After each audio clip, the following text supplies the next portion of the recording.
പയ്യന്റെ അടുത്ത് ഫേമസ് ആയ ഒരു ഫുഡ് ബ്ലോഗർ വന്നിരുന്നു. അവനെ കണ്ടതും അവൻ ആകാംക്ഷയോടെ നോക്കി നിന്നു. ആ ഒരു സമയം ഒരു വൃദ്ധയായ സ്ത്രീയുടെ വീൽചെയർ കുടുങ്ങിയിരിക്കുന്നത് അവന്റെ ശ്രദ്ധയിൽപ്പെട്ടു. അവൻ അവരെ സഹായിക്കാൻ ചെന്നതും വീൽചെയർ വീണ്ടും കുടുങ്ങുന്നത് കണ്ട് ആ പയ്യൻ അവരെ വീട്ടിൽ കൊണ്ടുവിടാൻ തീരുമാനിച്ചു. അപ്പൊ ആ മുത്തശ്ശി അവളുടെ മകളെ വിളിച്ച് ഒരു ദയുള്ള കുട്ടി തന്നെ വീട്ടിൽ കൊണ്ടുവിടാമെന്ന് പറഞ്ഞിട്ടുണ്ടെന്ന് പറയുന്നു. എല്ലാ ദിവസവും അവർ വീട്ടിലെത്താൻ വളരെ ലേറ്റ് ആകാറുണ്ടെന്നും അവർ ആ പയ്യനോട് പറയുന്നു. കൂട്ടത്തിൽ അവർ പെറ്റ്സിനെ ഇഷ്ടമാണോ എന്ന് ചോദിച്ചുകൊണ്ട് അവരുടെ വീട്ടിൽ ജനിച്ച കുറച്ച് നായ്ക്കുട്ടികളുടെ ഫോട്ടോസ് അവർ കാണിച്ചു കൊടുക്കുന്നു. വീട്ടിലെത്തിയാൽ ഒരു നായ്ക്കുട്ടിയെ സമ്മാനമായി തരാമെന്നും അവർ വാക്ക് കൊടുക്കുന്നു. ഇതും കൂടി കേട്ടതോടെ ആ പയ്യന് വളരെ സന്തോഷം തോന്നി. അങ്ങനെ അവരുടെ വീട്ടിലെത്തി നോക്കുമ്പോൾ അതൊരു പഴയ ബിൽഡിംഗ് ആയിരുന്നു. ഉള്ളിൽ ചെന്നാൽ ലിഫ്റ്റ് ഉണ്ടെന്ന് മുത്തശ്ശി അവനോട് പറഞ്ഞു. ചുറ്റും ഭയം നിറഞ്ഞ അന്തരീക്ഷം കണ്ടിട്ടും അവൻ ആ മുത്തശ്ശിയും കൂട്ടി ലിഫ്റ്റിന്റെ അടുത്തേക്ക് നടന്നു. അവൻ പോകാൻ തുടങ്ങുമ്പോൾ അവർ ആ നായ്ക്കുട്ടിയുടെ ഫോട്ടോ വീണ്ടും അവനെ കാണിച്ചു. എന്നാൽ അതിനിടയിൽ അവരുടെ ഒരു ഭീതി നിറഞ്ഞ ഫോട്ടോ അവന്റെ ശ്രദ്ധയിൽപ്പെട്ടു. അപ്പോഴാണ് താൻ ചതിയിൽപ്പെട്ടു എന്ന് അവന് മനസ്സിലാവുന്നത്.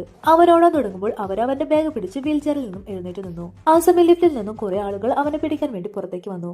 അവൻ എഴുന്നേറ്റ് ഓടാൻ തുടങ്ങുമ്പോൾ അവൻ നേരത്തെ കണ്ട ആ ഫുഡ് ബ്ലോഗർ അവന്റെ വാപ്പൊത്തി അവനെ അകത്തേക്ക് വലിച്ചു കൊണ്ടുപോയി.